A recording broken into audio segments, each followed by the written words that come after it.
and I'm showing 4.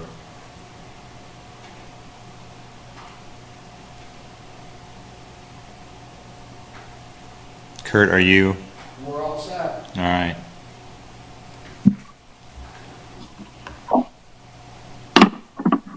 Four. Yeah. So it's 4 o'clock. We're going to go ahead and get started. This is the Architectural Review Committee meeting. The Architectural Review Committee is a subcommittee of the Historic Commission. This evening, we're here to discuss 714 Vermont Street, a new addition to an existing historic structure. Similar to what we did in the last HRC meeting, I'd ask you to please tell me who you are before you speak. So we are recording this and it is live on our YouTube channel. So that will help people understand who's speaking. So I know it seems a little weird sometimes, but if before you speak you just announce who you are, that would be great. So we'll go ahead and get started. If anybody have any questions before we get started? Okay, just wanted to share a screen with you and look at the drawings that were originally submitted and that you saw at the HRC meeting. We'll look at those first, and then the applicant has supplied a couple of options to address some of the things that were discussed at the HRC meeting. So what you'll see now is that primary elevation that was submitted to the HRC. And then Kyle Can you see it back up there? yeah. Actually, here. Sorry, we're doing technical difficulties on our side too. Okay, so this was the original west elevation, or the primary facade, showing the addition there. And then we're gonna scroll through. Whoa, sorry about that. We're gonna play and have fun too. This is the north elevation that you saw at the meeting. And then the south elevation. And then the east elevation. So the applicant submitted a few options. I hope you had a chance to look at those before the meeting. Some of the things that we discussed at the HRC meeting, I think probably the first one we need to talk about tonight is height. It does not meet the downtown design guidelines for height, so we'll want to discuss that. I believe fenestration at the ground level and then throughout the addition was another item that was discussed. And so if you look at the options, if you have those available, or we can screenshot those too for you. Kyle, would you go to the new proposals? Yes.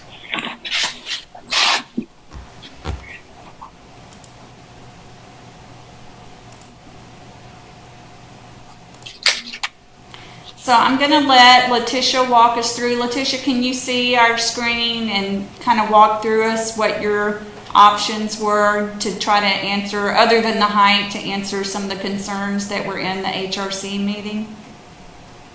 Sure. This is Letitia with Paul Werner Architects. I think, so we'll just start with that option 1 that we see up there. I think, so what we tried to do was, I will say, I'm not sure, our goal for tonight is obviously to work through some of the, I wanted to have a better understanding of what we see as the issues. And Lynn, you just listed a couple of them, height, fenestration at the grade level, and fenestration above that. And I'd kind of like to get a list from everybody of what the issues are, because I'm not sure that I feel like there was sort of a hodgepodge of things before, and then we'll work through those. But I know 2 of the issues besides height were fenestration at the grade level and then fenestration above. And then there were some comments about panels maybe needing to look a little bit more like stucco, I think, in the staff report. So what I tried to do was list options 1, 2, and 3 here. The first one being, I think, we went through and tried to make some changes that Darren was comfortable with, but then also sort of met or, kind of spoke to some of the issues that were in the staff report. So and as you're aware, we're planning to use a metal building with insulated metal panels. And so one of the things that we all really liked were the sort of random nature of those panels on here. And so this is really the only change on this one from what was submitted originally, is the color. And I think, while this being sort of a minor and maybe just sort of a nod to the color, maybe blending in a little bit more with the building rather than standing out so much with the grays, just to get your opinion on what you thought with that one. And then if you want to scroll to the second option there. Thank you. It's funny, I feel like I'm back in like grade school when we had like things up on the board and you had to tell someone else to move it. The second option is trying to, I know that typically, as mentioned as in the staff report, typically windows, above grade level sort of speak to different floors. I have a lot of trouble with that because there really aren't any floors in this building. And, we could sort of fake floors, but that just doesn't, not only do I think it looks odd on the building, it sort of feels like an incorrect way to present the building. But I do think that we could get some, some fenestration in that upper level by sort of, peeking. We could do this. We could have that same panels.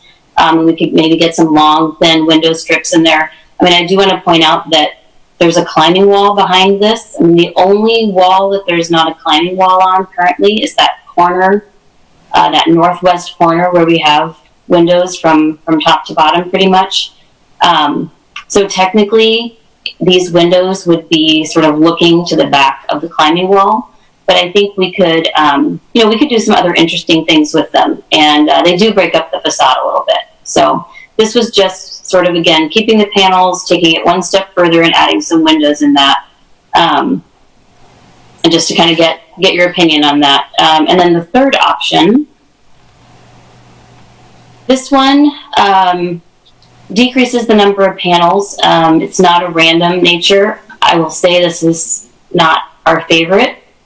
But I at least wanted to show another option of a way to, that we could organize panels. And, technically this might, some people think that this looks a little bit more, speaks a little bit more towards stucco rather than looking like metal panels. So we can see what you guys think about that. We threw one window in there that would just take the place of one of those panels, and we could certainly add more in other spots, but this is sort of just an example to kind of get the conversation going. So I feel like that, like the fenestration above ground is kind of what, and the panels are kind of what these first three options are about. And then the next two, option A and B, as we call them, no matter what happens above, I think these are two ways that we see we could add some fenestration at the street level. So what we had here before, and I think, before, we can go back and look at that original submittal we did. We had, that was a solid brick, where you see brick right now with those three windows. That was solid brick, and we had a planter there with some, people could sit on the planter there, and we had, could plant some things in there. This option A could either be with or without the planter, depending. I still think that it, we could add a few windows or more. I kind of like a little more solid wall right next to that original storefront for me. That, not only stepping it back like it steps back on the other side, on the south side of that storefront, the original car showroom. I feel like that having it solid on the north side of that, solid brick or solid material of any kind, helps that original storefront kind of stand out like it did to me. So that's why we kind of just put the three windows on the side right there. We could add more, and that could really, this option could be with or without the planter, but this is just one way we could get a few more in there. And I think we could probably, I talked to the wall manufacturer a little bit, looked at their drawings a little bit more. I think we could probably get a little bit of display potentially behind these three little windows, they would probably just be, be very narrow, and we would have to get, I think we can get access through the wall, the climbing wall itself, to get back there to put things in the window and stuff. So that's option A. And then option B, down below, this actually carries the storefront all the way across. So we still stepped it back a little bit because I don't think it should be flush with the original. So we still stepped it back a couple feet. But this carries what is the storefront look all the way across if we wanted it. We did divide it up a little bit because, the windows that do not have the metal panel band around them, as we've shown, will have a clear view into the climbing gym. Like, people can stand there and they'll be able to look in the window and see people climbing. But behind the portion that we added that sort of is built out front, I think we see that as maybe being 3 feet deep or so, 3 to 4 feet deep. And we could probably get a lot, a more significant display in there. But again, it would still be just a narrow display area that would then be kind of walled off behind it because it'd be at the back of the climbing wall. So I think those are the options that we submitted just to kind of get the conversation going. So, I'm happy to start wherever we want. Like I said, it'd be helpful for me if we kind of started with maybe a list of what we hope to talk about and discuss. I'll add to your list, and you've already touched on it, material. Yeah. I think it was discussed at HRC that, maybe metal panel, just certainly at that magnitude, just may not be acceptable, regardless of pattern or color.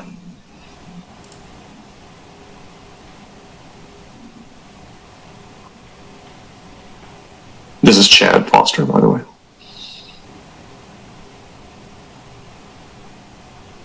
Yes, I will go next on the metal panels in this time of more being able to go out and just observe architecture on my own for a while. I keep looking at buildings across our landscape. I happened to have lunch over by BTBC yesterday, and the metal panels on 3 of those buildings, they've been there a little bit now. It makes me. What's BTBC? BTBC is on the West Campus of KU, over by the Bio Research Center, and it's like just west of Endowment. Okay. Most of those buildings are younger than 10 years. Quality panels. But they still have this, seams don't line up right, corners have this weird flex to them that makes them look weird. I am beginning to hesitate more and more with metal panels as a appropriate material in general. That's regardless of project.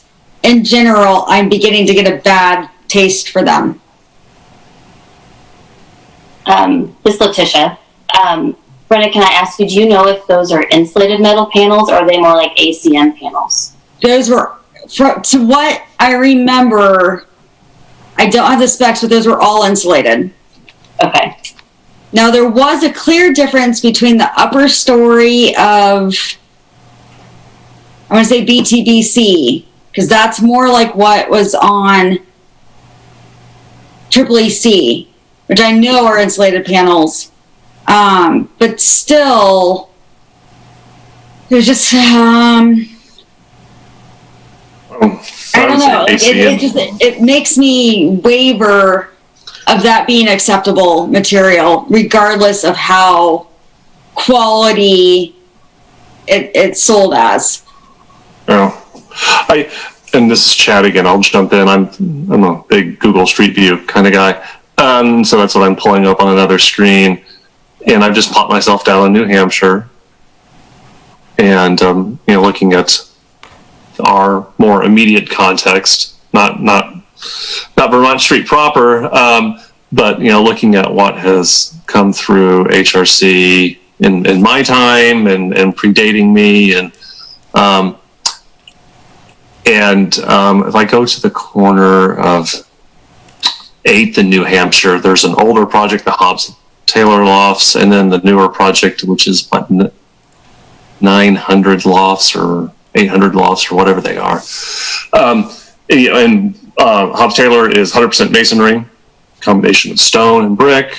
The 800 lofts which is what's on top of Pachamama's. All of the new construction was panel systems and little, if any, new masonry. So it's kind of the extremes, because the projects down at 9th in New Hampshire that that were approved in between those two are a good mix of masonry materials, brick and stone, and various panel systems. And these are kind of the extreme, one all masonry, one predominantly panel systems.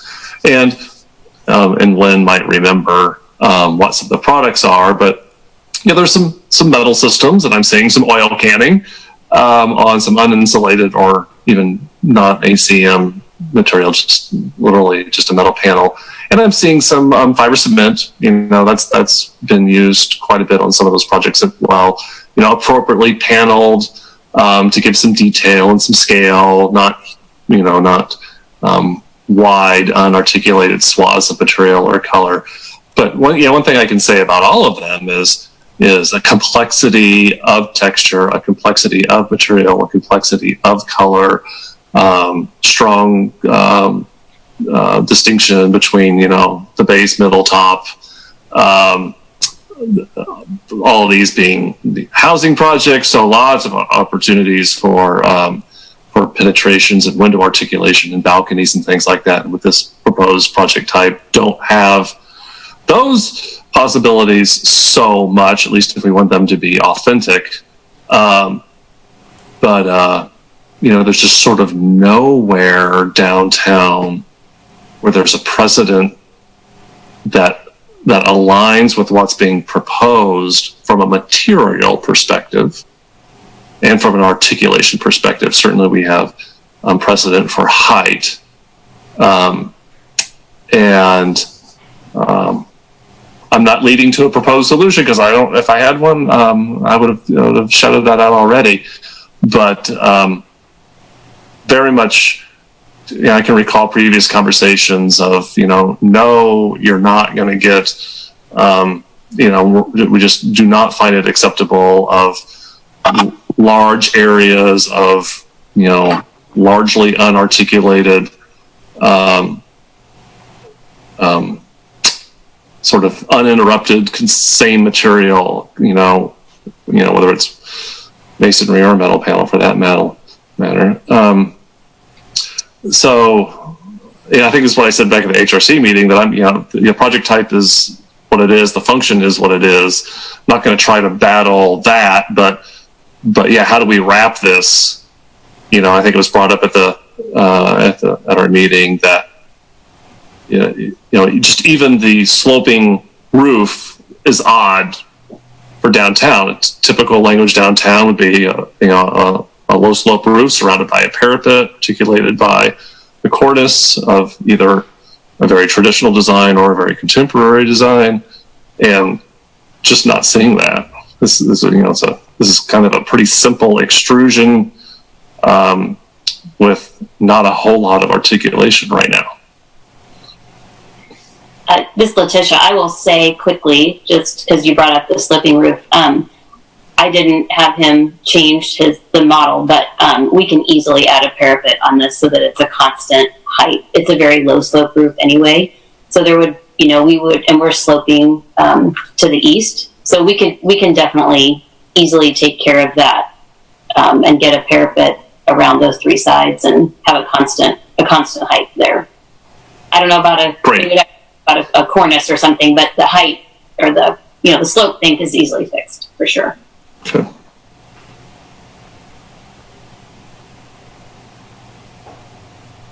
So I guess in this chat again, response to you, Brenna, that I'm not looking for, I'm not looking at inspiration from really beyond downtown. There's some, great contemporary structures, not too far away from downtown, and use a variety of materials that can be great architecture or not. But I think we want to stay within our vocabulary and our palette of downtown that has shown, a decent amount of latitude of recent years. But I haven't been disappointed with living with that latitude since these structures were built. That I think they've been fairly wise and sensible decisions. But not excited about I'm not excited about supporting this yet.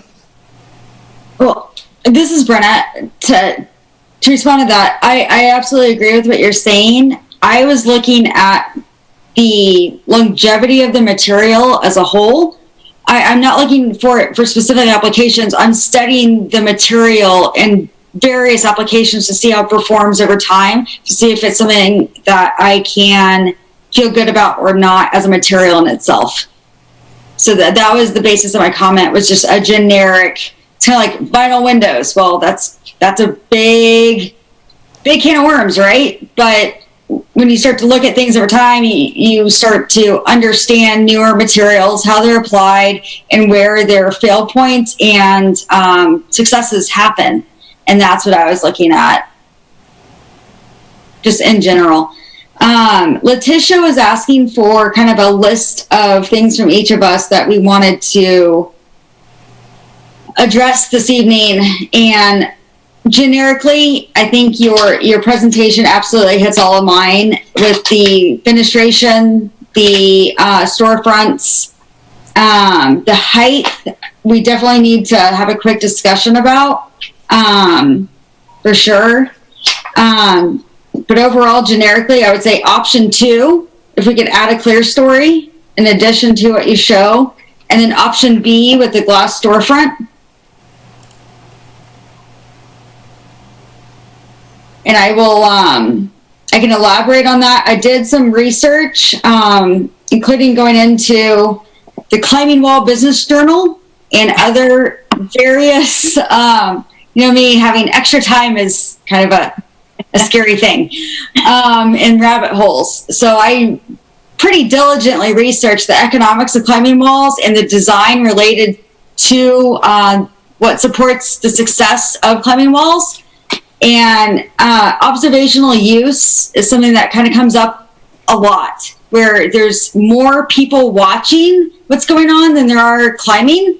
And it's not about always the height of the walls as it is having the wall space and the angles created and the variation, which I was completely surprised by. I thought height was going to be a big thing. I'm not totally opposed to the height that you're showing, but I was surprised at how overall the do's and don'ts of climbing wall businesses, height is not the end all be all. It's the variety and ability to get more people on the wall throughout the day. And you do that by having people watch it and get drawn in. And I think the placement of this, at first I was questioning kind of, is this really appropriate in downtown? And after further researching this, absolutely. I think this kind of creates a more cohesive, almost like family center. It's almost like adding on to, we've got the pool on one side, we've got the library. I think you got almost an intergenerational thing happening with the senior center, the fire station.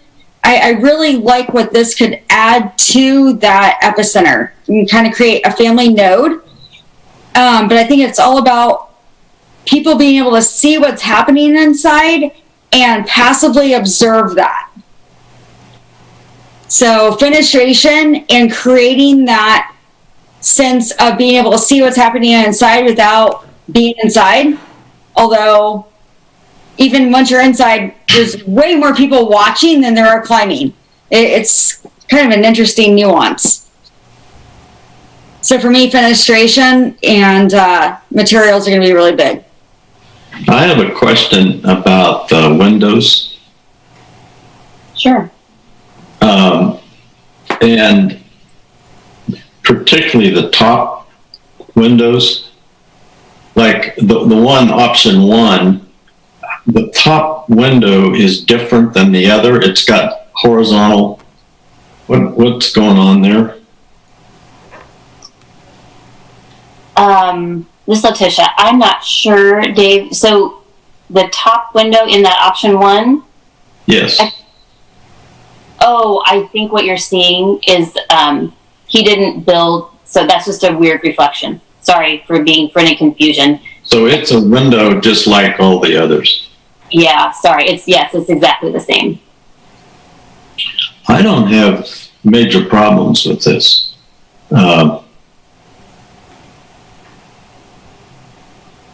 The height doesn't bother me.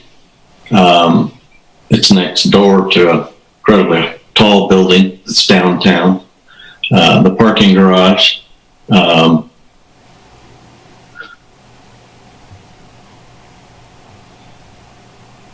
And I think trying to carry some of the vocabulary that was discussed about cornices and some of those things is completely irrelevant to this. I mean, this is a contemporary piece, like the library is a contemporary piece.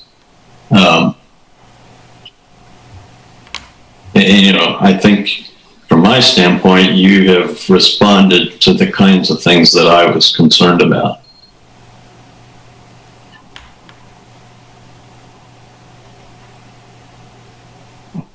This is Letitia. Dave, do you have, in terms of, I'll ask you specifically, I guess, in terms of the option for the storefront area between A and B, do you want to talk about your reaction to those two options a little bit? A and B? Correct. Oh, I think B is much better. Okay.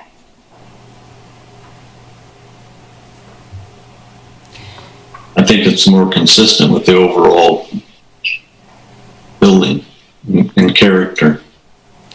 So this is Lynn Braddock Zollner, Historic Resources Administrator. I think Brenna had suggested that maybe she liked option B for the storefront, and Dave, you indicate that would be your preference. Chad, do you have a preference on option A or option B for the storefront? No preference.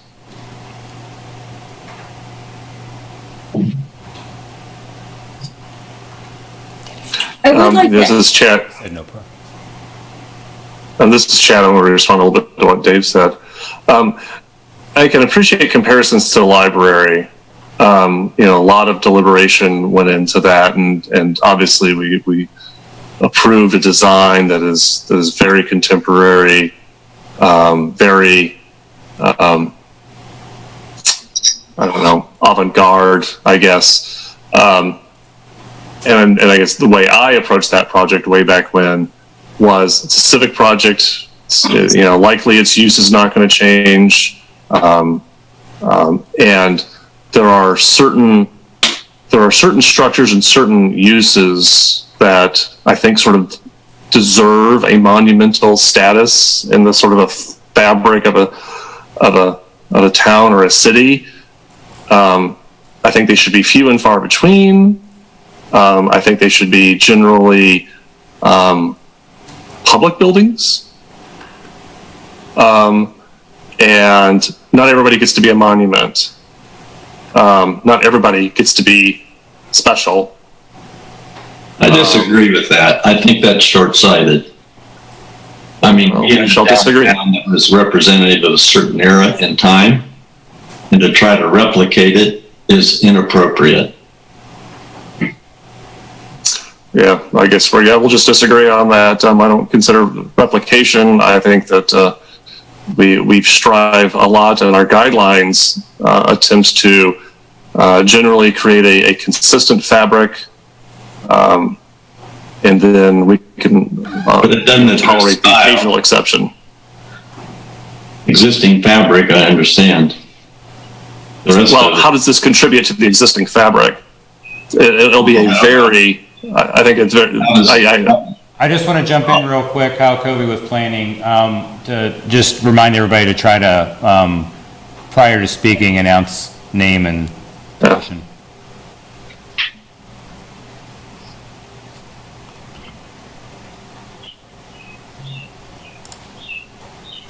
this is Chad again. Yeah, I don't see the proposal contributing to the existing downtown fabric. I see the existing proposal wanting to be a unique object within downtown and question that appropriateness for a private business, and setting a precedent for future private businesses of, I want to be the unique guy on my block as well. I think that's short. Level it. This is Dave Evans, and I couldn't disagree more. I think that's short-sighted. I think it's. I just disagree with that. This is Brenna, and unfortunately, I'm dead smack in the center, where I'm kind of a diehard follow the rules, but we do have to look at things individually. For whatever reason, this feels better to me than trying to create a more semblance of the existing, what's going on Mass Street. I do believe our design guidelines absolutely are clear and are consistent enough that when applied, and we're looking at this individually within the context of the library, it's kind of forward-thinking use and overall use pattern that could happen based on this family node. I get more excited about that than and having the architecture support that use, kind of like the library.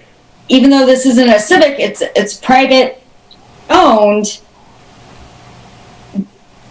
What they're proposing to me just feels better and more in line with where the era of this auto dealership was to begin with, where this dealership was already of that international Bauhaus kind of style that is more similar to the tower and the library than it is to the Eldridge and Mass Street. And I think to try to continue a more two-part commercial block structure, kind of a pattern of assemblage,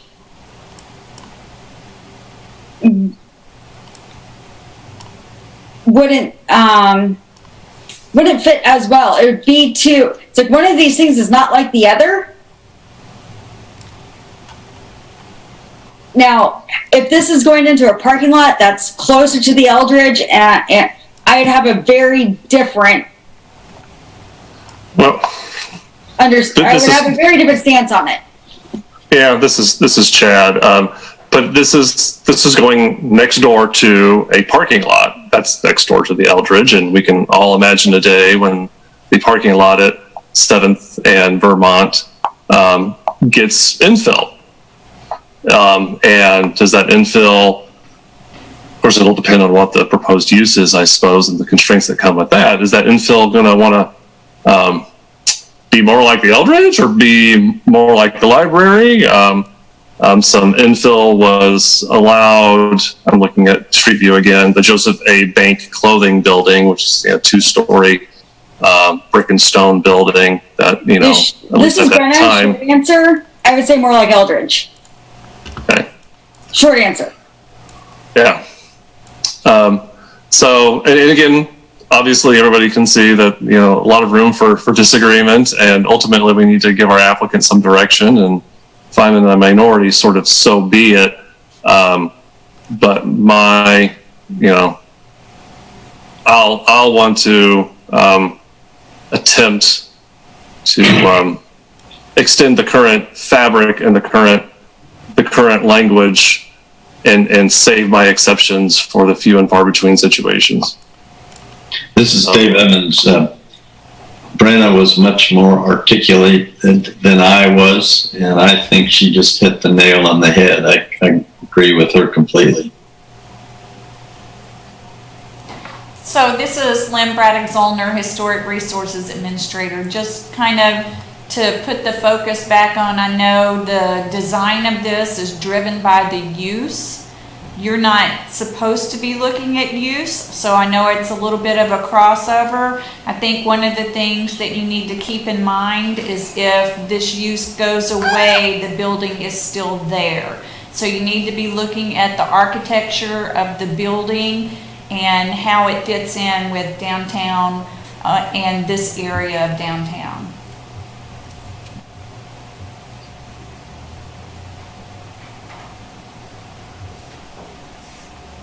I will just jump in here a little bit to, I guess my opinion on that a little bit. I don't know if this helps or not, but this building, the existing building, already has very large, expansive spaces. I think that's maybe one of the reasons it was vacant for a while, but I guess I feel like I totally understand this is sort of a building that's, you know, not like others where there's floors, which would be more typical and much easier, you know, I'll admit much easier to then, you know, if the climbing gym fails, it would be much easier if there were floors in here and you could, you know, rent them out and make it offices or something like that. And I suppose, you know, that's not completely impossible to renovate this, but I do think that this space as a volume, even though it's sort of a big volume, goes along with the existing building and its volumes. That's kind of what it was. You know, it was a big showroom and then a big service room. And then there were some small spaces in there for offices and stuff like that. But so I guess my feeling is that this is just another volume added on to the volumes that are part of the existing building.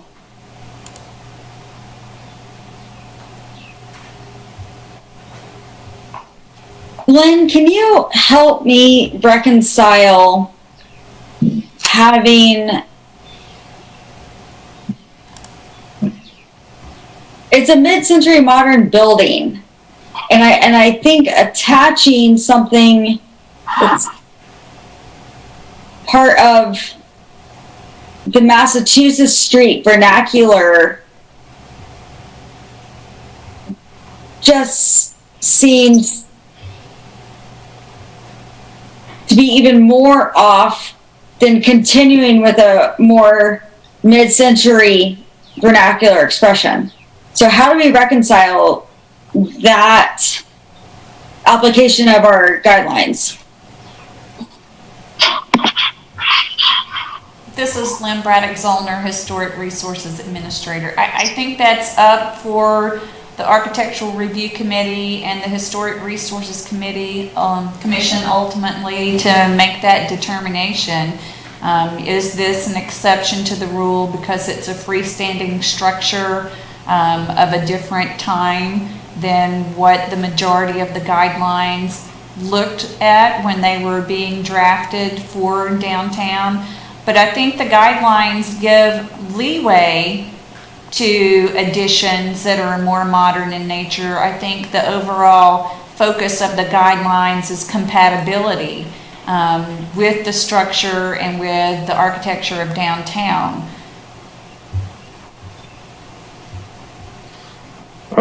This is Chad Foster. I want to jump in a little bit. Is trying to look for another sort of example, and I'm landing on Weavers. You know, multi-story structure with no fenestration, up high. And shame on me for the many times I've walked past it. I think Weavers is all masonry, but I'm really not positive as I look on Google Street View. Whatever material is, it's got some some articulation to it. Would we let weavers, come in and say, and I hate to come into this, we're going to clad our building in contemporary metal panel, that very much reads of the 2010s, with the contemporary approach of horizontals and kind of that random pattern that we do see frequently, and I do appreciate that I think if we approve the design as it's been presented, and weavers came to us and said, well, we want to do the same thing because our brick or whatever that is failing, I'd have a hard time saying no. We're not. I think where they went really well is that you can still reverse it. You can still go back to the original facade that's underneath those panels. They did follow Secretary of the Interior's best practices because it is reversible. Where this, there's nothing there to reverse. That's why it's like I'm really having a hard time. I really am the one in the middle. Yeah. Well then, Brenda, I guess sort of attempt to broker some direction, I suppose, that since you're the mediator here, so broker some direction that you'd be willing to support at the full HRC. I think so. This is Brenda again. Philosophically, buildings have a better chance of success when they're purposeful and usable. And if this building addition, regardless of use, utilizes things like natural light and materials that do complement the existing vernacular, I think we'll get there. I think for the tower option 2 and clear the storefront option B, if we could add some clear stories to option 2, that way if it is transitioned into an office, like if there's a second floor, they have more natural light through a clear story.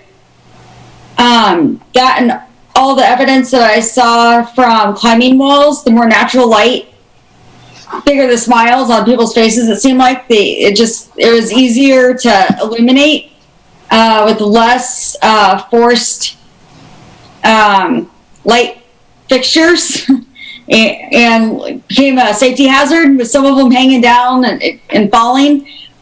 People falling onto light fixtures, so it's better just have natural light. So I think if we take option 2 for the tower and option B for the storefront, we're very close. And if we can change the metal panels to some sort of cement fiber, I almost jumped a gunite, but some sort of more natural siding.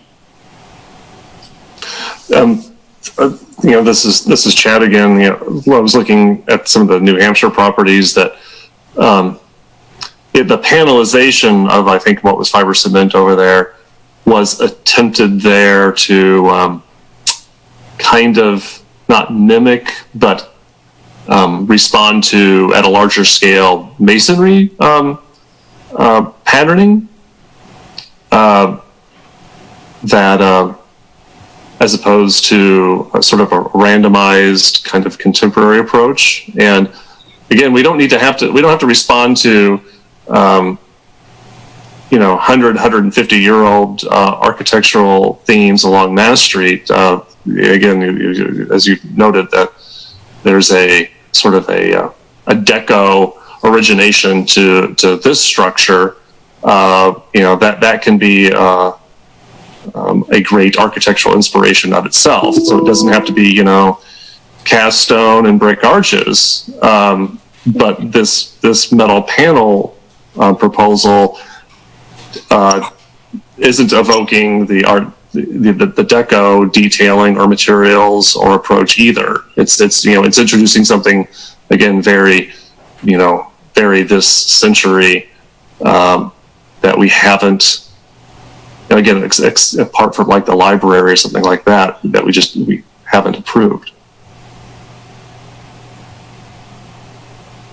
I totally agree. I like it if Letitia and her team can harness that and take what you just said and apply it to the pattern created within those materials. I think we would move a needle in the right direction. Yeah. This is Chad. I mean, now I'm wanting to go Google Street View, municipal auditorium, down, the scale is off, but other ways of skinning a largish deco structure, that doesn't involve a whole lot of fenestration, but of that era. And I don't have a lot of great examples in my mind, but they're out there. But, and yeah, again, Dave, I can even appreciate what you're saying, that we don't have to get all historicists here and, create the museum kind of a thing. But I think we do still, of course, want to honor our context and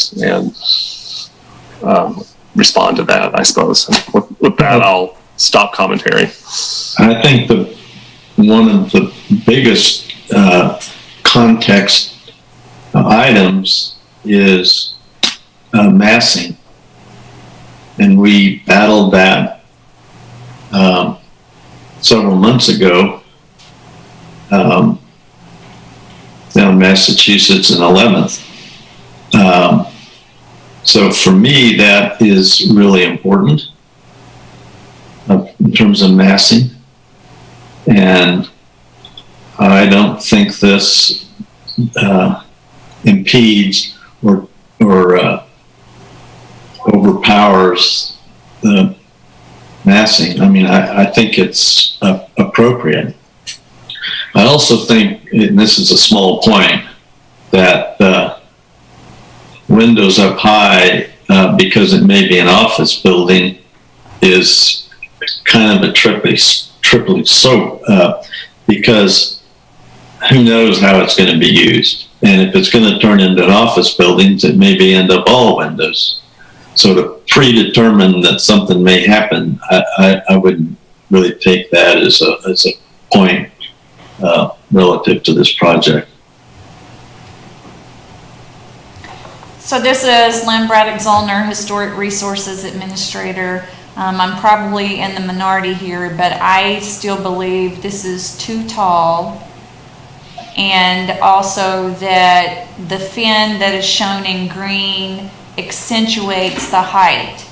I don't know if you want to have any more discussions about height, if everybody's comfortable with the height. Just want to get that down first, and then maybe we can get back to materials and fenestration. 47. Well, I think we've already have almost an agreement on the fin, and that's option B, if I remember correctly. So the fin doesn't exist. It's L-shaped at the street level. No, there you go. And I think all three of us thought that was a better direction. I won't put words in anybody else's mouth, but Lynn Braddock Zollner, Historic Resources Administrator. I think the fin is still part of the design. Is that correct, Letitia, even with this storefront? This Letitia, I think it's an option either way. This is one of the reasons I broke them apart, because I feel like, technically even with this option B that we're looking at, even though you can kind of see what's above it and it's not shown, you could still have that fin because it lines up with the vertical piece of that. So you could still, what's above that, you could either have the fin or not have the fin. And I guess as long as I'm speaking, for me, that helps break up the facade. I mean, I think it's fine without it, but not only does it, I mean, we actually started with that fin because it provides some shading from, you know, now not a great deal, but it does in the summer, because really what we'd really like to have, I mean, what we started with design wise was a lot more windows on the north side because of the light. But number one, I think I'm already pushing it to get a window on the corner because this is technically a party wall with that property can be developed. So I don't think we should count on being able to have full windows on the north side like we might really like to have in this space. But, you know, so I thought, okay, I can probably get away with it on the west corner of the north side. And then, you know, if something gets developed over there, they might just need to, you know, they might have to have something worked into, they have to step it back or something like that.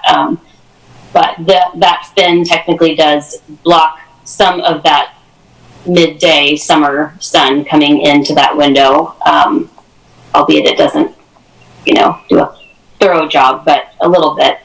And to me, it also helps. I know it's not a window, but it does break up the massing of the building a little bit. But we could go either way. Sorry, I just was going to throw out my discussion about that fin a little bit while I had my time. But yeah, it can either be there with option B or not be there. It's either way. Well, this is Dave Evans. I like option B. Without the fin above. Sorry, this is Letitia. Without the fin above, I think that would be too much.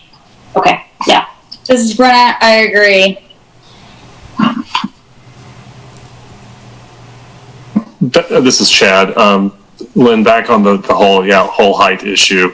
I decided not to press on that because we do have a variety of scales downtown, and then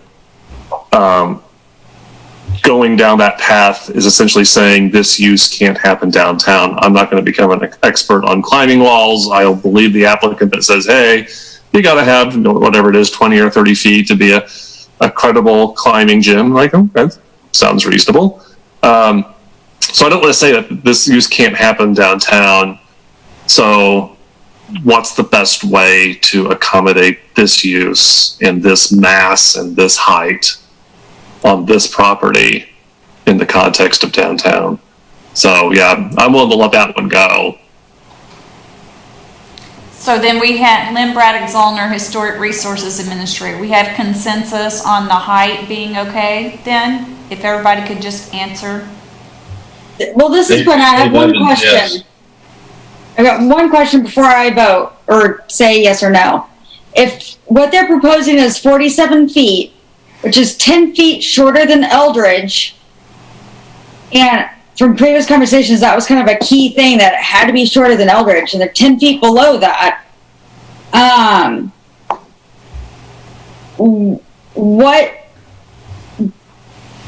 How far off are we from what the guideline says are appropriate?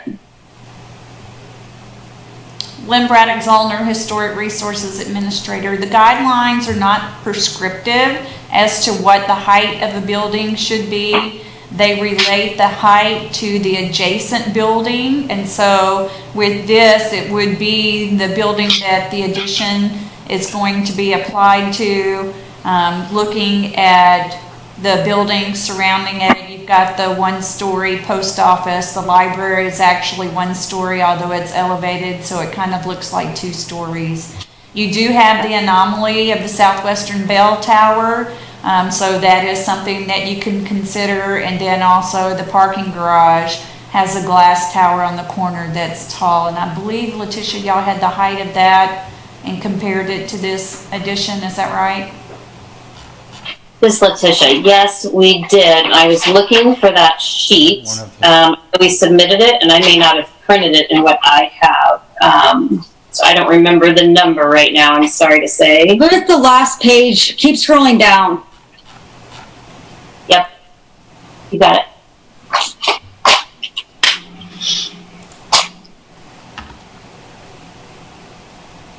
Yeah, so this is Letitia. Those are the heights as we, I mean, like, you know, the AT&T building is sort of a guess. I mean, I didn't climb up on top and drop a tape down or anything, but, you know, based on adjacent properties and stuff. So there's all your heights.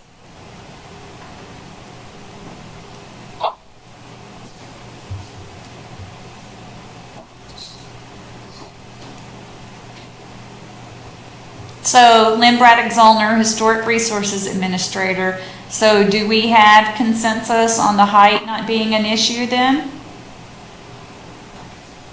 If you can each verify by saying yes or no. Dave Evans, yes. Brenna Buchanan Young, yes. Chad Foster, yes. Height is not an issue.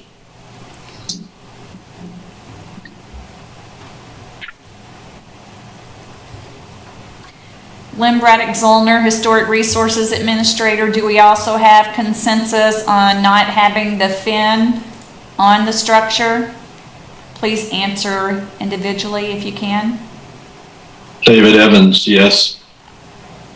Brenna Buchanan Young, yes. Chad Foster, no opinion.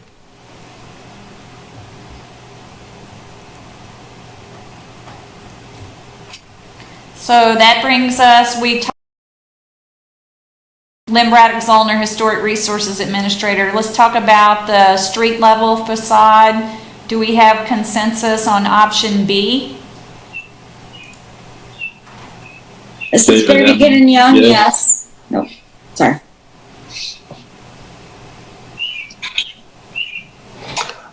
Chad Foster, no opinion.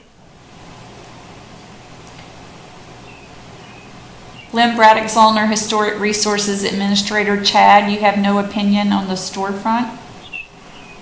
Correct.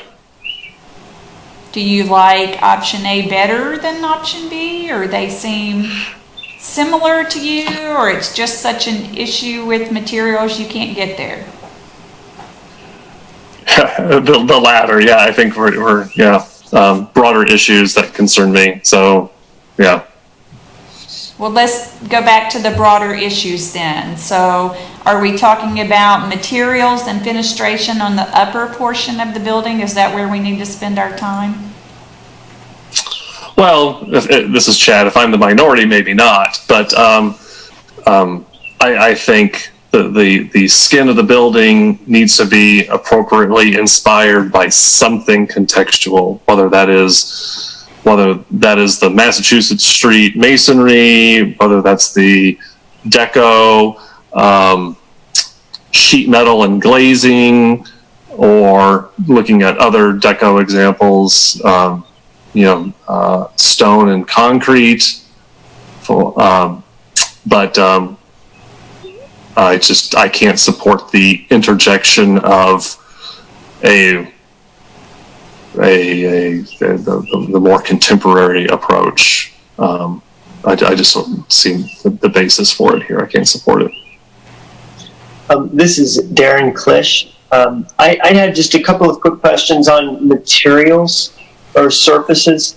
And I'm curious, we looked at the Weavers building. Could you educate me on what is that surface material? This is Dave Evans. I think it's precast concrete, isn't it? This is Lynn Braddock Zollner, Historic Resources Administrator. On the front are panels of, it's like rock type of stucco system. They had some issues when we had the microburst come through several years ago. So I actually have a piece of that on my desk. And I believe the other panels are stucco panels. The original facade is still under the panels that you see. And then what about the library, the parking garage and the library, sort of the elevated area? It looks sort of rust in color, rust orange in color. What is that material? This is Lynn Braddock Zollner, Historic Resources Administrator. That is actually terracotta. And then the parking garage is concrete with metal panels. The parking garage type fencing, I can't remember what the name of it was, but they're actually a coated panel. And perforated. Perforated, yes. And then the AT&T building, not the obviously the brick signal tower, but the just the office building there, just to the south. It's brick, and I think those, Chad, correct me if you think I'm wrong, but I think those are stucco panels. It's probably. Got shame on me for not having all this memorized, though. Well, I'm glad that we're making some progress naturally on some of these issues, so we can get the focus. But I'm happy to try and accommodate. And I do appreciate it. I want the building. I love architecture, and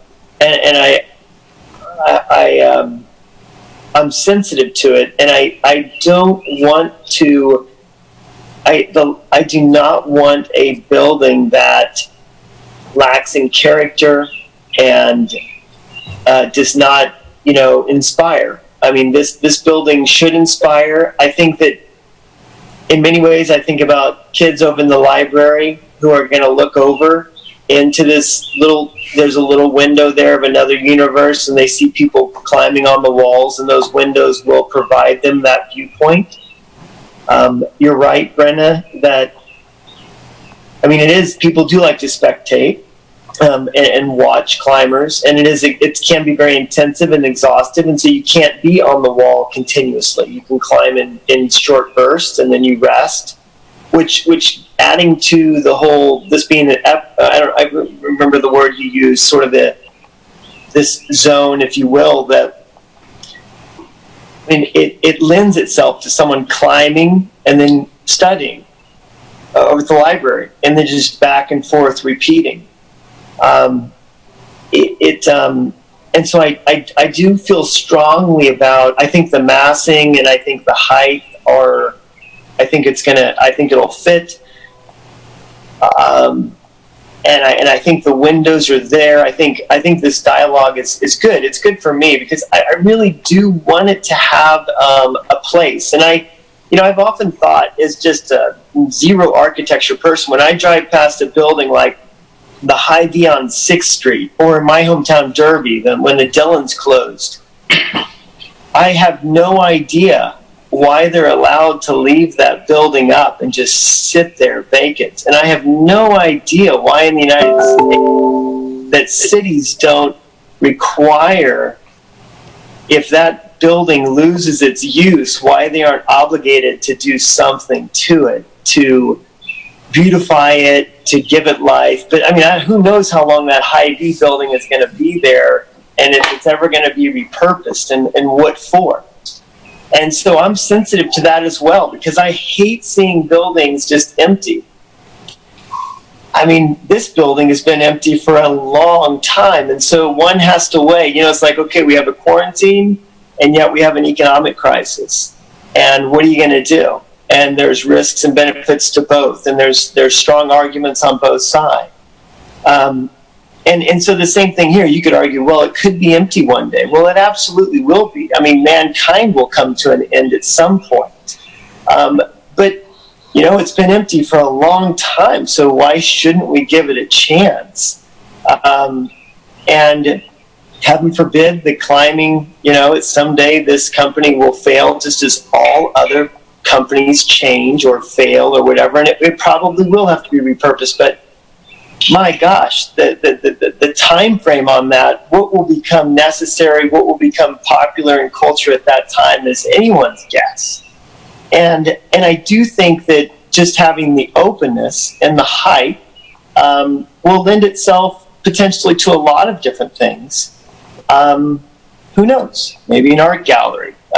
Maybe something, I think it could be repurposed. I already, as you mentioned it, I hadn't thought of it, but I have a couple of ideas on how it could be repurposed. So I want you to know that at an individual level, I take that personally, and the last thing I want to do is leave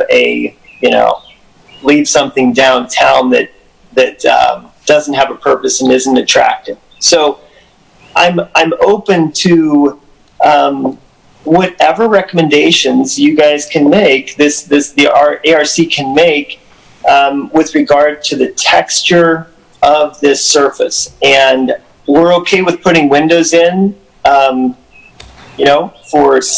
the appearance, because we have kind of maximal windows for viewing, and I think it's very good. It's plenty of windows for people walking by to look in.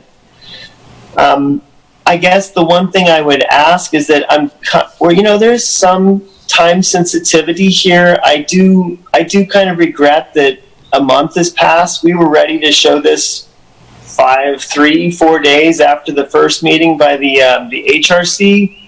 I think we've missed the meeting for the HRC this month because of the delay, and so there are some real dollars complications of this building being delayed. I don't want to rush it and it not be right, but at the same time, if we could come up with a surface today that everyone was agreed upon, I would be really happy, or at least a couple of options. And then if we wouldn't have to wait, I don't want to get ahead of myself here, but if we wouldn't have to wait till the end of next month just to kind of revisit this, I don't know when that meeting is. I don't know that schedule, but I would just kind of throw that out there that I'm sure you guys all want to get this completed and done correctly, but I just want to express my sensitivity for if we're going 2 weeks between meetings or a month between meetings, it does have financial implications in the tens of thousands. Sorry, I know I went really long, but I just feel like I needed to say those things. Appreciate it.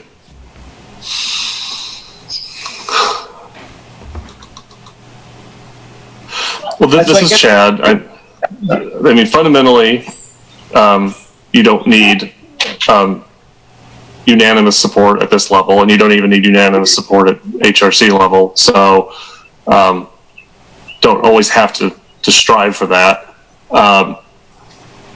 My architectural recommendation as I sort of sit here in Google Street View and contemplate, an option that seemed to react more clearly to the original structure and its deco origins, kind of, with a little bit of sheet metal detailing. Whether that's in,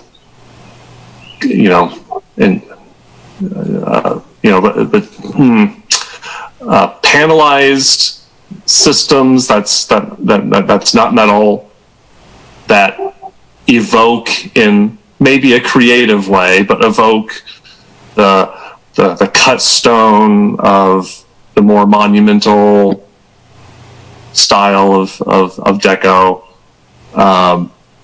and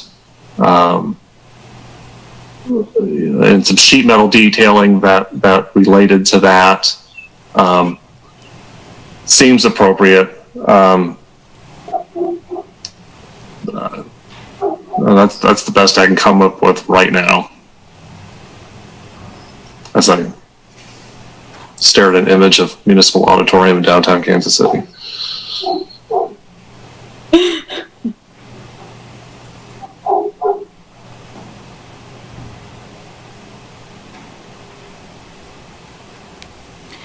Lynn Braddock Zollner, Historic Resources Administrator. Chad, do you think if the materials were different, you would still want to see some type of varied pattern like is shown with the windows? Or do you think that material selection needs to happen first before we look at how the building can add fenestration? I think it can happen concurrently. I don't think the random thing is particularly appropriate. This is Chad.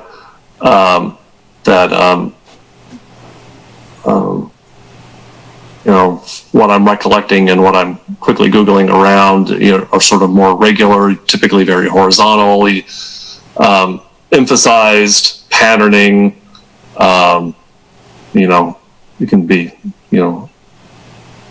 evoking or maybe even over sort of simulating masonry joinery, which we see with some of the fiber cement panels on New Hampshire Street.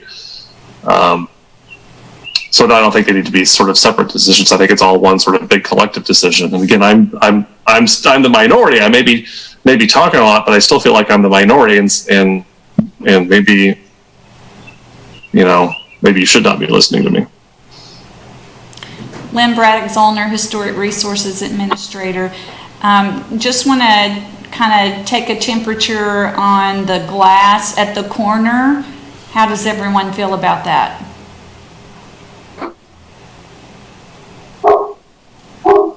This is Dave Evans. I'm comfortable with that. Actually, I like it. This is Brenna. I echo that with the glass at the corner. I do want to say regarding materials and the panels, I think you're right on. I think the material does need to be more reflective of that mid-century kind of deco era. I think it needs to relate more to the stone vernacular that's happening.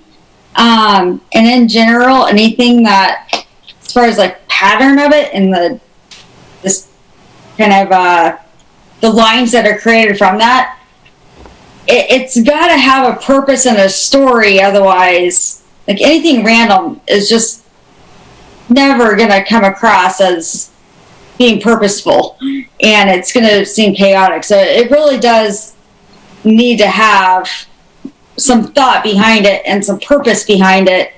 And as long as it relates, even if it related more to the AT&T building, as far as texture goes, that would be better than metal. This is Dave Evans. I agree with part of what you say. On the other hand, I think the horizontal pattern is very appropriate. And it's one of those elements that helps mitigate any height, which I think we're comfortable with as it is. So I'm comfortable with that. Now, what the material is, and one quick thought, I think the horizontal windows sort of make it more complicated than it needs to be. But what the material is, I have flexibility on if some other better solution, as long as it's trying not to mimic something.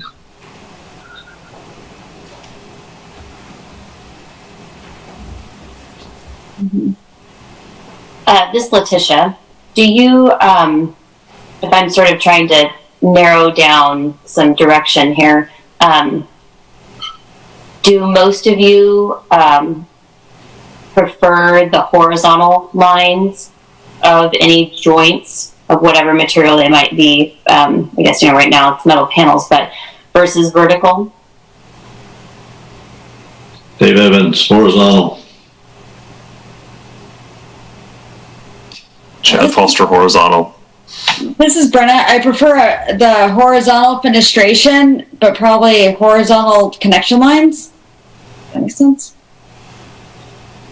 This Letitia, when you say horizontal connection lines, So the lines that connect, this is Brenna, the lines that connect the panels are going to have joints that are vertical, correct? yes, got it. So this is I like an overall aesthetic of horizontal to minimize that vertical connection points of the panels. I'm not sure I understand. Are you trying to get all the vertical lines to line up? No, not at all. I just want there to be more emphasis on the horizontal and minimize the vertical, even though I know there's going to be vertical lines. This Letitia, Yeah. go ahead, Chad. Okay, this is Chad. There's opportunity for both, I suppose. That if one wants to, like with stucco or fiber cement, evoke masonry patterning, then all that joinery would probably be be fairly equal. You're trying to look like sort of big blocks. Again, there's some of that on New Hampshire, but there's certainly lots of examples in the stone, more monumental architecture of really overemphasizing the horizontal band of that masonry. There's the existing structure is it emphasizes the horizontal with the metal sheet metal canopy or coping above the existing glazing. So I think there's a lot of room to do the sort of a very horizontal roof that gets sort of stacked, or play with patterning evocative of masonry. Just the one of random is, I think, sort of the least successful approach. This is Brenna. Thank you for clarifying what I meant.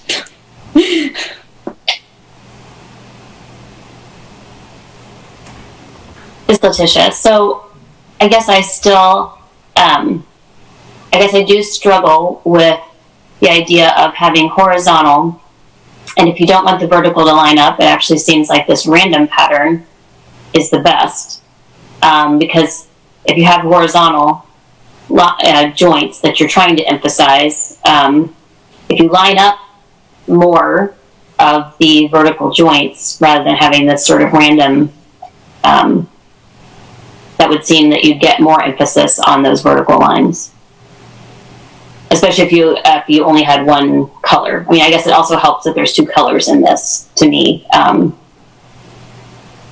Kyle, An example. sorry. This is Dave Evans. Kyle, can you put up an elevation, a western elevation that doesn't have the windows, the horizontal windows? I think it's the one above that column. Can you do one where we see the whole height? We don't have. Does Kyle Covey with planning, these three options are these are the three renderings that we have to work with. Unless you want me to try going back to, Well, wait a minute. Go to the last one. That one is horrible. Yeah. Letitia. Could be very subtle. I kind of agree with you, but Yeah. So you had another one, Kyle, that But- we saw the whole thing, didn't you? Oh, that's That- about the one. Yeah.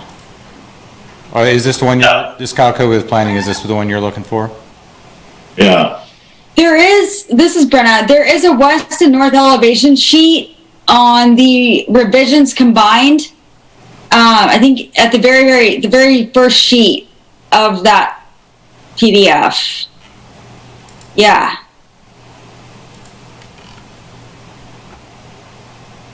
Would you prefer this or the one we were just on?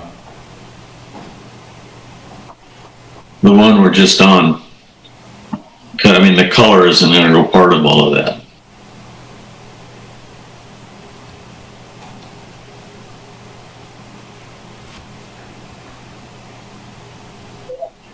I think this is Brenna. I think it really needs those horizontal fenestration. That, although you describe as random, as long as it's purposeful, I think it's better with those fenestration openings. Well, the horizontal, I think, would be better than if they line up with a line.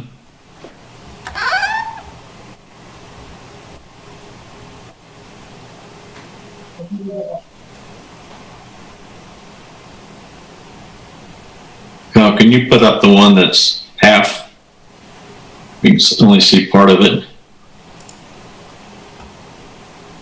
Now the next one down, option 2. I think in the middle is kind of awkward.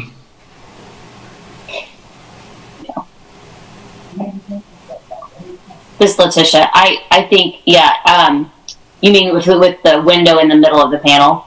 Yes. Or I agree. That was, unfortunately, that was a miscommunication between myself and the person rendering. It was intended, the windows were intended to be like either the top half of a panel or the bottom half of a panel. And so the window would be like half the height of a panel and take up, either the top or the bottom, but not in the middle. I think in the middle also makes it difficult constructability wise. So I think I think once you remove that fin, it'll also be easier to pull some of those lines from the corner windows across the entire facade now that the fin is going to be removed.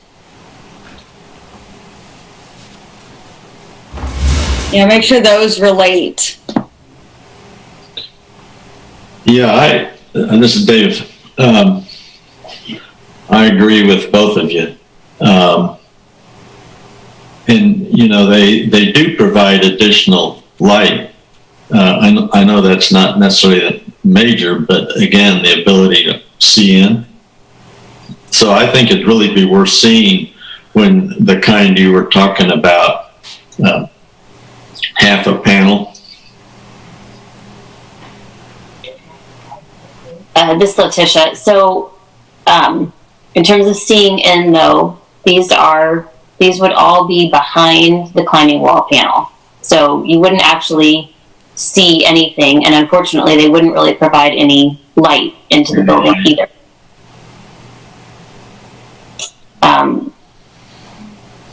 Because right now the climbing wall wraps the entry into this space from the existing building is sort of diagonal from where those corner windows are.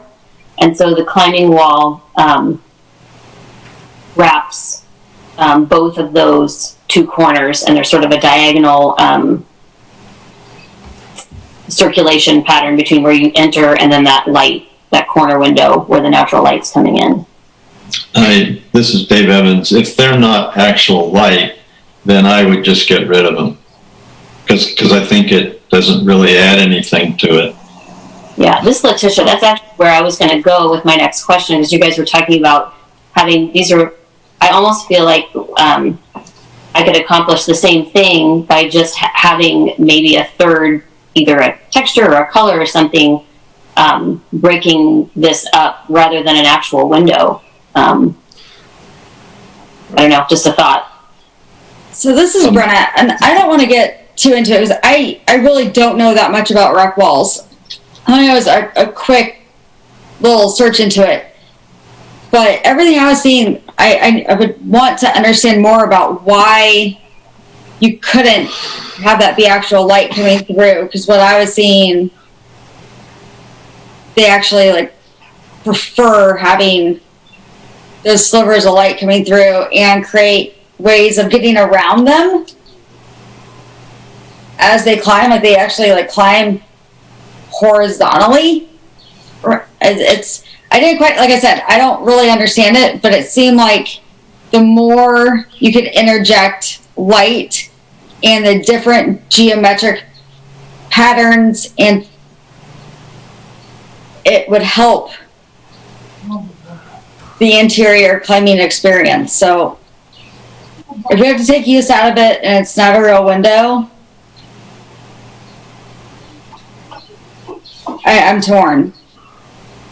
This is Chad. I would say if you've got an image, share it, get it to Kyle or something, and he can throw it up or whatever.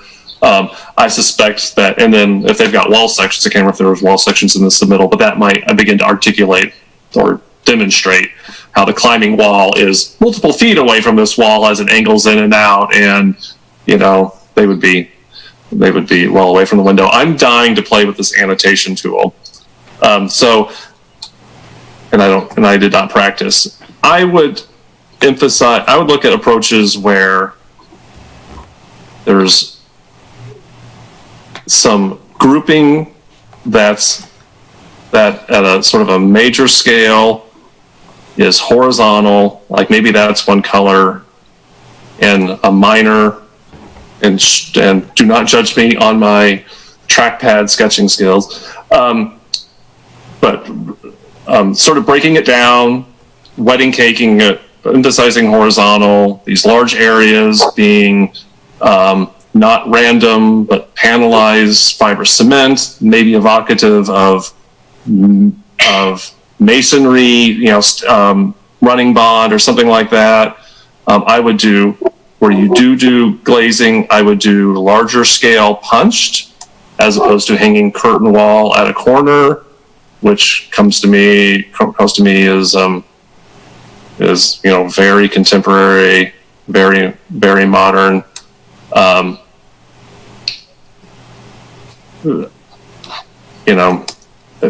I've already lost how to do my drawing. I can do actually straight lines. Look at that. So I don't know. As I've been listening, and my mind, going away, perhaps maybe from what Brenda and Dave are saying, but again, in this field,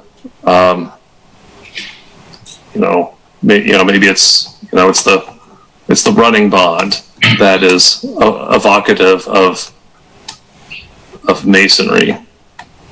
It's cut stone, again, tying back to the sort of the origins of the existing buildings architecture. My random thought, and Lynn, you were asking earlier about the corner glazing. Not a fan of it for this structure, and where I think it should go from a materialistic perspective, away from the contemporary architecture, but again evoking one of the more historical basis. And if there's a way to, I can hit clear and get rid of all of my markups. Oh my God. This is Dave Evans. I probably really disagree with everything you said, in all due respect. I think to make the panels bigger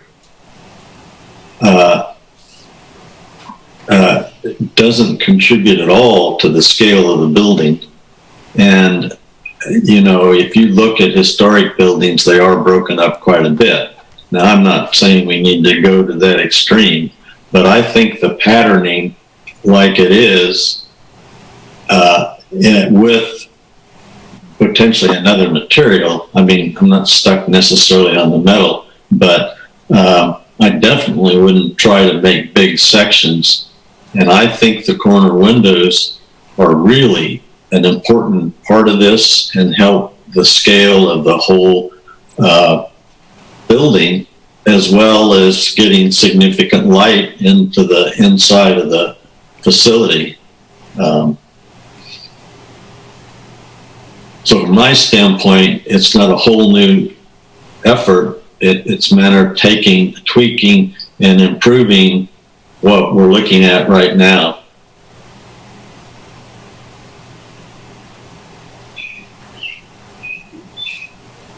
This is Brenna. I agree with Dave. I think if we take literally this view of option 2 and tweak the materials of what's being simulated as material panel or metal panels, and properly place those horizontal fenestrations, we're really close. I agree with what Dave said. With the corner windows, I think are really character defining features of this particular design.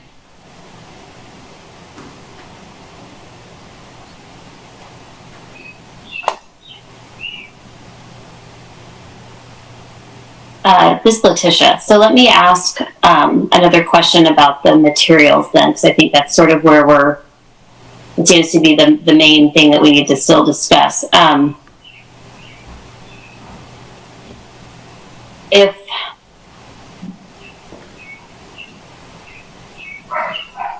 these, I'm trying to get to the root of, is Brenna, with I know you have an issue with the metal panel as a material.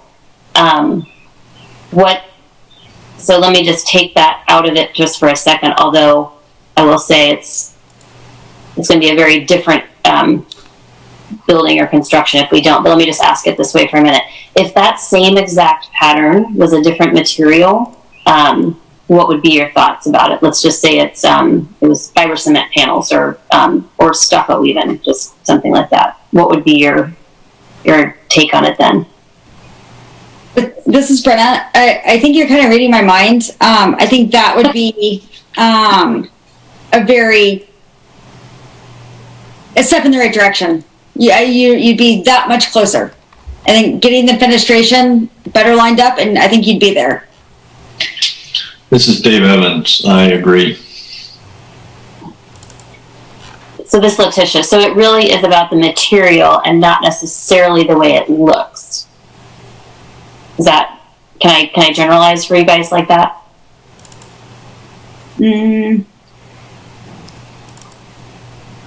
Letitia, this is Brenna. That's a really tough statement to make for me to agree to, because you can't really separate the two. Because you can have the right material and have it go completely wrong.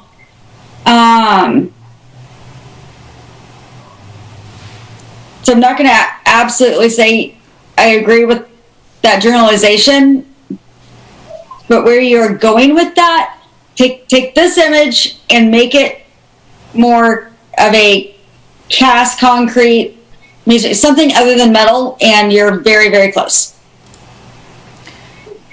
So this is Lynn Braddock Zollner, Historic Resources Administrator. Is there consensus then not to have the windows as part of the fenestration for the structure? Because typically we want some type of fenestration on a building. This is Dave Evans. I think that the fenestrations are appropriate. The ones at the corner and the horizontal ones. So for me, they're appropriate. So getting back to what Brenna said a while ago, it's a matter of how you begin to replace them in terms of the overall character and feel of the building. And I agreed with her when she talked about making them line up more with the panels, regardless of what the panels are.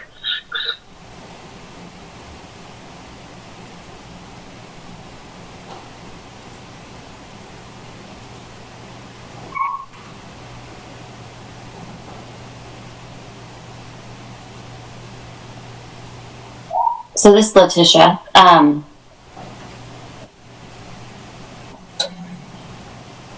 do you, so Dave, you're saying you like the windows, the fenestration there, even if it's behind the climbing wall, just because it helps break it up. Yeah. This is Dave. I will retract what I said because I think just putting in something that's trying to be a window and isn't a window is not really appropriate. So I think it falls back to the patterning that exists and potentially the material. Lynn Braddock Zollner, Historic Resources Administrator. So Letitia, had you talked about that being spandrel glass? Instead, I mean, I know we're calling them windows, but they're really not windows. It's a change in material, which would be a change in material to spandrel glass. Is that what you were proposing?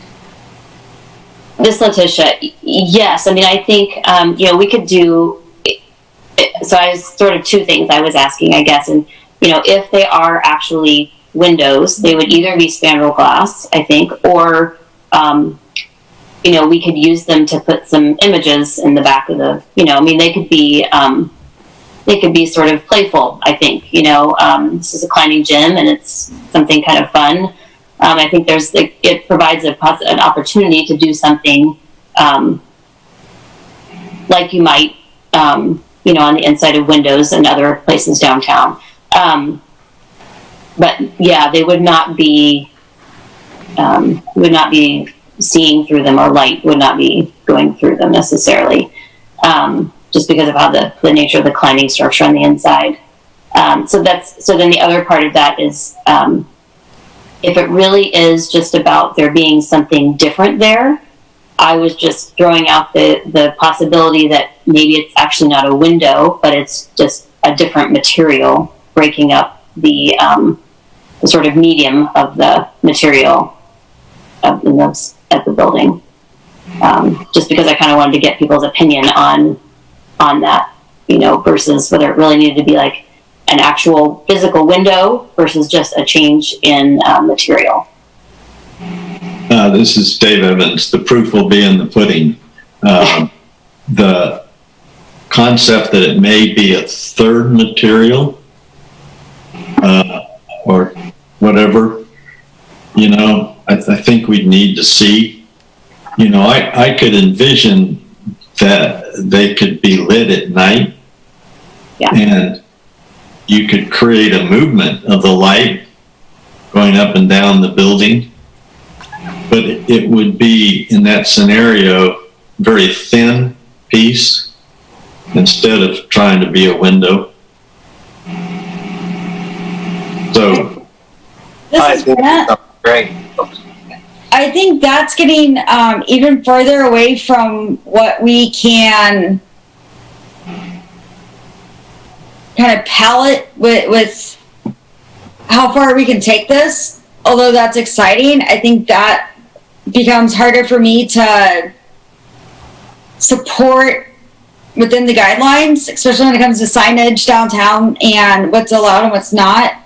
I do think if this is even spandrel glass, the reflectivity that it creates, whether it's an actual window or not, and Dave, I completely agree. When things fake, they mimic something that they're not, it's just a bad idea. But I think in this instance, I think literally if we were to take this concept and just change the metal panels to something other, something more consistent with what's existing, we're a lot closer than what we'd be than if we were starting to talk about ways to illuminate kind of skins. So, well, again, this is Dave. What I said, the proof is in the pudding. So there's all kinds of options, but I guess we need to begin to bring it back to something that's we all feel comfortable enough about proceeding, even though that may mean, you know, some differential in the material being different than it is. You know, as you can determine by now, I think we're getting too stuck on trying to be like downtown Lawrence, and that this is completely different. It's an era and a time, and we need to be thinking about those kinds of things as we move forward with facilities downtown.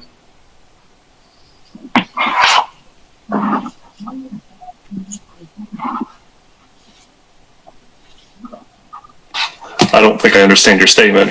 We're here to interpret the downtown design guidelines. Yeah, I understand. How can we be too much like downtown? Well, you could replicate downtown. All brick buildings with cornices at the corner and Right. cornices at the top. Round, Okay. Okay. at the ground level. And that, That's going too far. yeah, no kidding.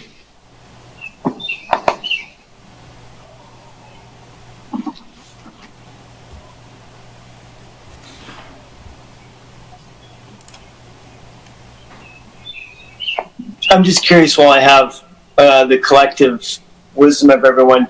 Sorry, this is Darren Klisch speaking. On these insulated steel panels, can they be manufactured so that they have they're pre-manufactured, so they have a stucco or a terracotta or a concrete or some other material on them? Does anyone know? Yes, that is an option. Okay. It's debatable on how well it comes off, but it is an option. Okay. This is Dave. I think any effort to try to mimic some other material is inappropriate. Now, I mean, there's some other materials that just they are what they are. They're not trying to be stucco or anything else. I mean, this is a building of its time, and to try to make it something different would be a mistake.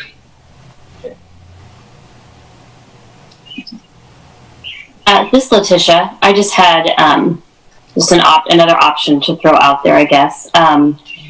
If one of the things, one of the sort of character defining aspects of the existing building, I feel, are some of its horizontal lines, like that canopy over the storefront, and they sort of, it has a little bit of that horizontal look just because of the different volumes and the coping around them. If we were to play on that a little bit, I feel like we could sort of band the building a little bit. I guess my preference would be, so this is when I wish I could draw. I don't know if I'm savvy enough to draw on this. I might try, but we could play on that a little bit. My feeling is that I would still want it to be, I don't want it to look striped, and so I would still want it to vary a little bit. But I feel like we might be able to accomplish that by running some horizontal bands, maybe that don't, maybe the top one goes all the way from the storefront all the way across. The next one starts in the middle of the building, 4 panels down, and kind of wraps around the corner. And maybe that's, and I guess I am still suggesting that it's metal panels, just because the insulated metal panels from a constructability side are great for this building, because we can keep it all on the exterior and it's just a nice clean thing. But if we were to do that banding out of a different texture or a different color, or even almost like the parking garage across the street, where you've got the parking garage, the concrete structure on the inside, and then you've got that perforated metal panel on the outside. I mean, we could even do some of that banding out front of the metal panel. It could be something that stands off of the building even. I don't know. I'm just trying to throw something else out there just to kind of get people's opinions on that.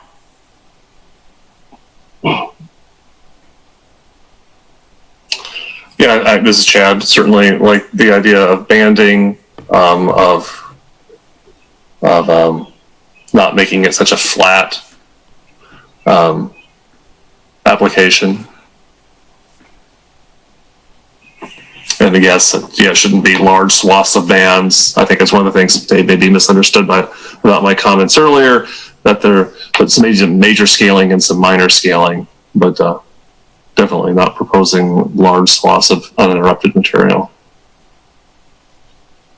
This is Brenna. I think I would definitely be more in favor of more of a concrete skin with a perforated metal banding. I think, I'll just be straightforward. You're not going to get my support in metal panels. So I would look for that to be a different material. I think a screening of metal is fine, but not metal panels. I think those are going to be my next vinyl windows. This is Kyle Kobe with planning. I just want to hop in real quick. We are 15 minutes out from the HRC meeting start time.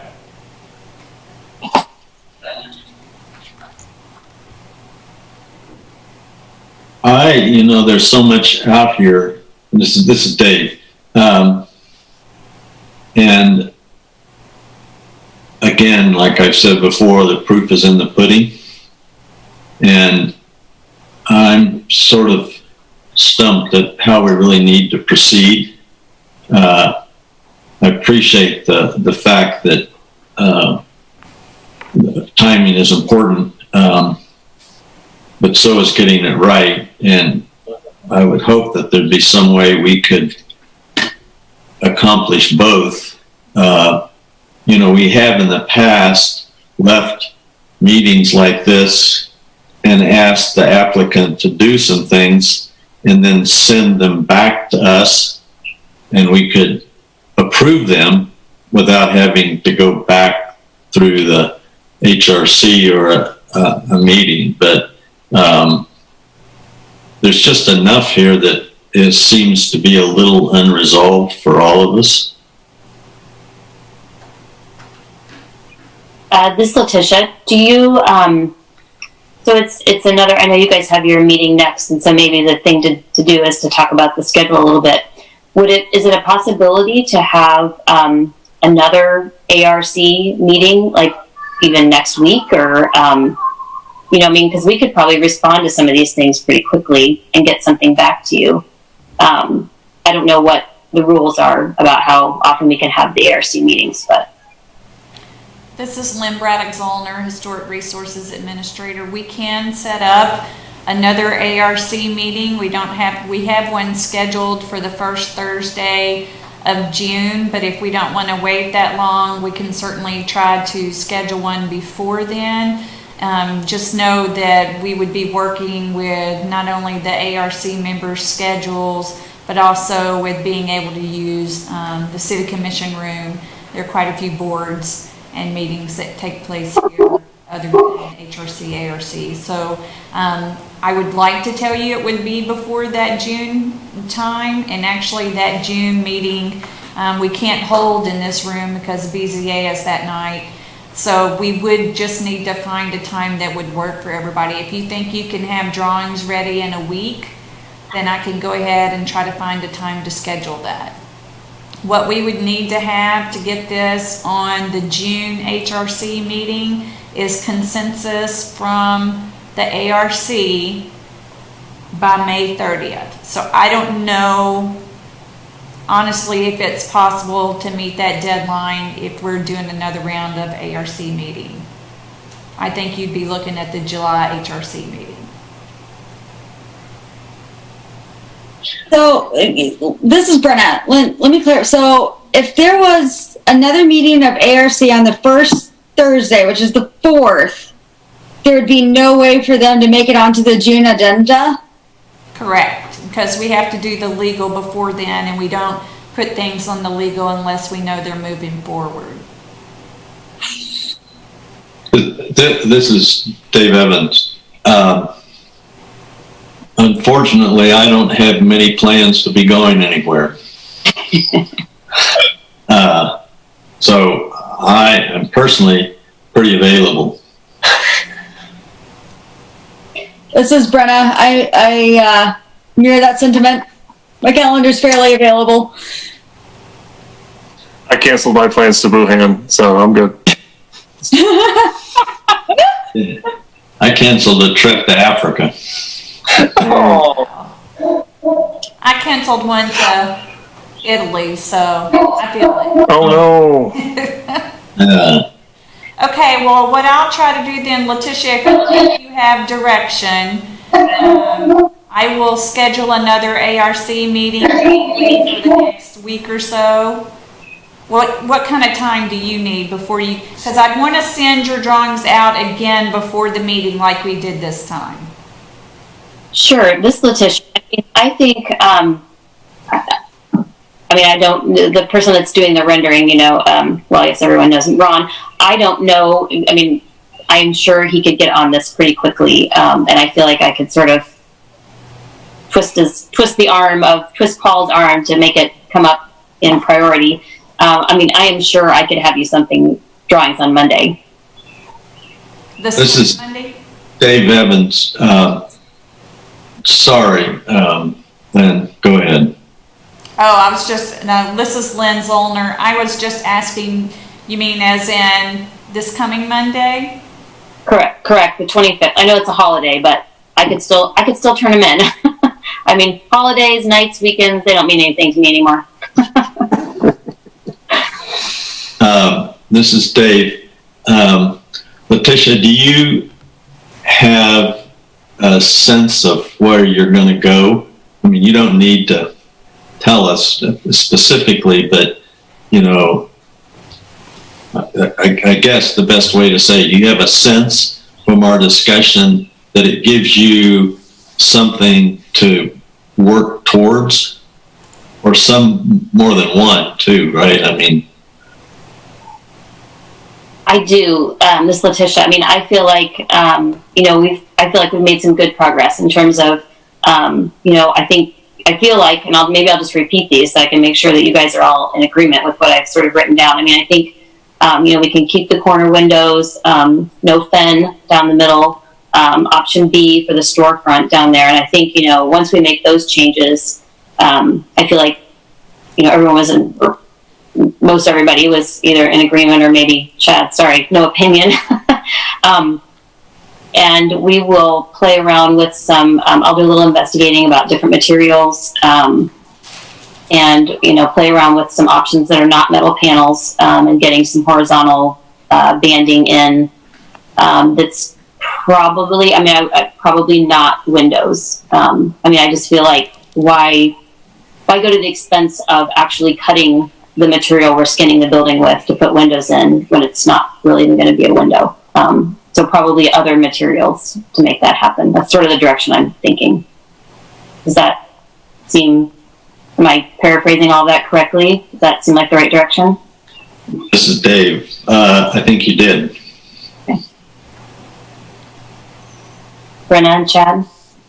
This is Brenna. You paraphrased it correctly. I think if it's not going to be windows, I think Dave is right. I think whatever that other thing, having a light component to it would be nice. And I know I voted against that before, but if it's not going to have some sort of glass and reflectivity, it does need to have some sort of light illuminescence of something. This is Letitia. When you say light, you don't mean in color. You mean in material, like the reflectivity, like you're talking about. If it's not going to be glass, if it's not going to be glass, it needs to have some sort of LED, like some sort of light emission or something that. This is Kyle Kobe with planning. We're coming up on about 7 minutes till the HRC meeting begins. Just so everybody knows. This is Lynn Braddock Zollner, Historic Resources Administrator. Letitia, if you think you have enough, or if you have any questions, you can email those to me, and I can get with the ARC members if we need to be a little bit more specific. I'll look for your drawings Tuesday morning and try to get those out to the HRC and schedule a meeting as quickly as we can. This is Letitia. Much appreciated. I appreciate you guys all willing to meet so quickly. This is Darren. I second that wholeheartedly. Thank you. Thanks, everyone. This is Lynn Braddock Zollner, Historic Resources Administrator. We're going to end the meeting now. Our 3 commissioners, please use your Zoom account for the next meeting that will be starting here shortly. Goodbye, everybody. Thanks. All right.